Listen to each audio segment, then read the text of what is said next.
हॅकरने हडपलेले 50,000 cyber ब्रांचकडून परत. हॅकरकडून अनेक लोकांच्या फसवणुकीला सायबरचा मदतीचा हात. बुलढाणा MCN न्यूज चॅनलचे जिल्हा प्रतिनिधी रवींद्र शिरस्कार यांच्या खात्यातून 5 तर महिन्यापूर्वी कपात झालेली 50,000 रुपयाची रक्कम सायबर पोलीस दल, बुलढाणा सेशन कोर्ट तसेच स्टेट बँक संग्रामपूर यांच्या सकारात्मक पाठपुराव्याने नुकतीच आज 4 जानेवारी रोजी परत जमा करण्यात आली.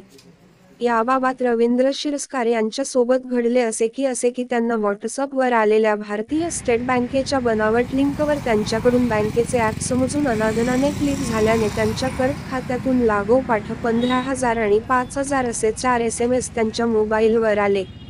आपला मोबाईल हॅक झाला लक्षात येताच त्यावर क्षणात त्यांनी सायबर हेल्पलाईन नंबर 1930 वर केलेल्या दूरध्वनीच्या संपर्क तक्रारीत हॅकरचे खाते गोठवण्याची प्रक्रिया करण्यात आली. दुसऱ्या दिवशी पोलीस अधीक्षक सुनील कडासणे यांच्या सदिच्छा भेट व सहकार्याने बुलढाणा सायबर पोलीस दलातील राजदीप वानखडे यांच्याशी संपर्क केला. त्यांच्याकडून मिळालेल्या निर्देशानुसार ॲडव्होकेट शुभम टेंबे खामगाव यांच्या मार्फत बुलढाणा कोर्टात प्रकरण दाखल केले. कोर्टासमोर सादर केलेली कागदपत्रे व पुरावे दरम्यान 5 महिन्यानंतर बुलढाणा सेशन कोर्टाकडून फिर्यादी रवींद्र शिरस्कार यांच्या बाजूला निकाल लागला.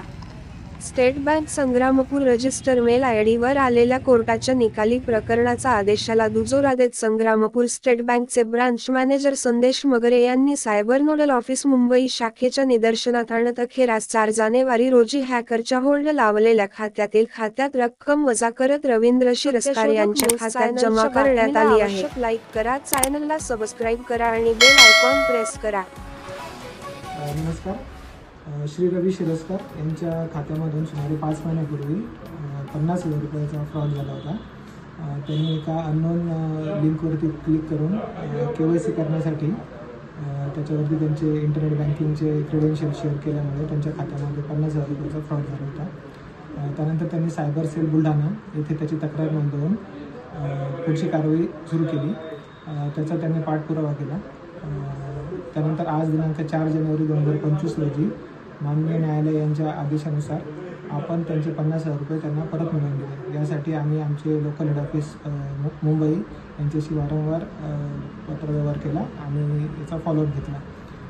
तर या माध्यमाद्वारे मी सर्व जनतेला एक विनंती करू इच्छितो की कुठल्याही प्रकारचे जे व्हॉट्सअपवरती किंवा इतर कुठल्याही सोशल मीडिया चॅनलवरती तुम्हाला जे लिंक येतील किंवा जे ॲप्स तुम्हाला लोक इन्स्टॉल करायला सांगतील तर कृपया ती कुठलीही लिंक तुम्ही खात्री केल्याशिवाय क्लिक करू नका. किंवा इतर कुठलेही जे ॲप्लिकेशन गुगल प्ले स्टोअर किंवा अँड्रॉईड प्ले स्टोअर आणि iOSवरती जे अवेलेबल नाही आहेत असे कुठलेही ॲप्लिकेशन तुम्ही आपल्या मोबाईलमध्ये इन्स्टॉल करू नका. आणि या संदर्भात कुठलाही संभ्रम असेल तर तुम्ही आमच्या बँकेत येऊन आम्हाला भेटा आणि त्याची खात्री करा.